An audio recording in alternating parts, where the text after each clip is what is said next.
Ito na naman tayo guys. Nag-ayos tayo ng switch ng power window. Ito guys.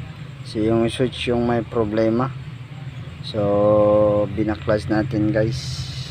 Try natin to i-repair itong switch na to. Test namin kanina guys. Umakyat baba naman siya. Kaso lang is yung problema is yung switch. So ngayon guys, re-repair natin to guys. Kia Sportage pala to guys. Pasensya na kasi medyo gabi-gabi na.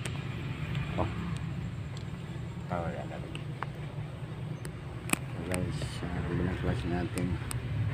Pagbaklas nito guys, so dahan-dahan lang.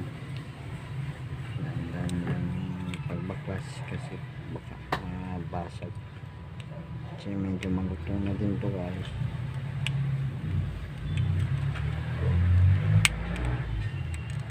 Gumalitong na din ito lang.